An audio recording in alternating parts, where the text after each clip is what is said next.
Hey everyone, Janine here and welcome back. Today I actually wanted to talk about how much you actually need to retire. When it comes to actually looking at these numbers, it can be really overwhelming for a lot of people. So I wanted to show you exactly how I'm calculating how much I'm going to need for retirement so that you're able to do the same. So the first thing you need to do is actually figure out how much you're spending on a monthly basis right now. And I think that this is a really important exercise for everyone. And if you're looking for how to do that, you can head over to my template vault. And if you're interested, you can purchase that and you'll get access to 7 spreadsheets that actually show you how to track your spending, how to track your net worth, and give you lots of tips and tricks for getting ahead of that. But it is really important to know how much you're actually spending on a monthly basis so that you can figure out how much you're going to need in retirement. Most experts, whoever those are, most experts say that you're going to need around 70% of your expenses in retirement. So this is also assuming, of course, that your home is paid off and your other debts are also paid off. And our housing costs should be about 30% of our take-home pay. So that is where that number comes from. You're going to take that number and then you're going to multiply it by 25, and that's going to be how much you actually need to retire on. But in Canada, it gets a little bit more complicated than that. So let's say right now we're spending $10,000 a month, which sounds like a lot, but isn't that crazy when you look at just how expensive it is to live in most Canadian cities? So maybe we're spending $3,500 on housing. This is going to include all of our utilities, our mortgage, our insurance, all of those things to keep the lights on in our house. We might be spending $1,500 a month on food. This is going to include groceries. The average grocery cost for a family is at around $800 in Canada.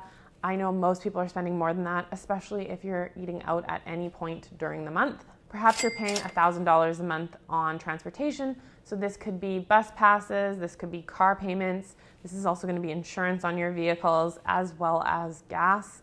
All of those things add up very quickly. So I think it's very reasonable to think that many people are paying $1,000 a month for transportation, especially if they're a 2-car household.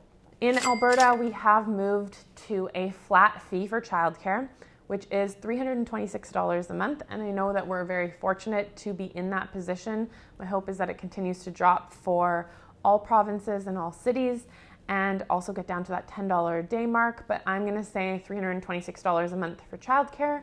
I'm assuming 1 child in this case. Obviously, if you have more than 1, you can double that or triple it. And then we'll leave $2,500 for life. This is going to be everything else that you pay for on a monthly basis that fits into this category. We'll say that you're saving $675 a month for retirement and that you're spending $500 a month to put in your travel savings fund. And if you're interested in learning how to set up a travel savings fund, you can check out this video here and I show you exactly how to do that. So that gets us to about $10,000 a month. Now, if we look at what we're actually going to be spending in retirement, hopefully our mortgage is going to be paid off. So we're going to slash our housing costs from $3,500 a month to $1,500. That's still going to include property taxes, insurance, maybe condo fees, utilities, all of the things we still need to run our house maintenance, but our mortgage is going to be gone. We're going to keep our food the same at about $1,500 a month. And we're going to drop our vehicle down to $350 a month. So assuming we've paid off that vehicle or vehicles that we are paying on a monthly basis, and we're just paying for insurance and gas on a monthly basis. Our childcare costs are going to be 0. By the time we're entering into retirement age, we are going to have children that are no longer in the schooling system, or if they are, they're able to be self-sufficient after school. Life is going to remain at $2,500, but we're going to slash our savings to 0 because we're retired and we're not actually contributing to our savings anymore. We're starting to pull money out. And we're going to increase our travel spending to $1,000 a month. So this gets us to around $6,850 on a monthly basis, which is around 70% of what we're spending. So I can totally see how our experts get there. So if we take that $6,850 and we multiply it by 12, we get $82,200 per year that we're going to need. If we multiplied this by 25, which is kind of a really easy way that we can calculate how much we're going to need for retirement, our total comes in at just over $2 million. Now, if you're thinking, oh my gosh, that is a lot of money, I am not sure I'm going to be able to save that, just pause. Don't freak out yet, because there are lots of things that we need to consider when it comes to how much you're going to actually need for your retirement. Now, if you live in Canada like I do, when you retire, you're going to get CPP and OAS. You can navigate over to the CRA website and figure out approximately how much you're going to receive in today's dollars. Again, we can't see into the future. I have confidence that these programs are going to be available to us when it comes to us retiring. So I'm going to include them in my retirement calculations. You don't have to if you don't want to. So right now the maximum CPP you can get is about $1,400. And if you multiply that by 12, we get just over $17,000 per year. And for OAS, the max is around $700 per month. And if we go ahead and multiply that by 12, we get $8,700 on an annual basis. So if we add these two together, we're probably getting about $25,000 in government benefits per year for our retirement. So we can actually take that $82,000 and reduce it by $25,000 per year. Now, if you have a pension or rental income or any other income stream that you foresee having in your retirement, you can also reduce your income requirements by that on an annual basis.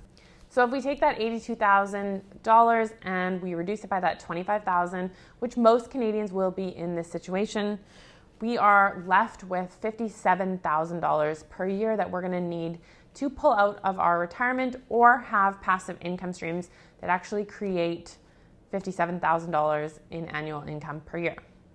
Now, if we take this number and multiply it by 25, we get $1.43 million, which is a lot more palatable than that $2 million number.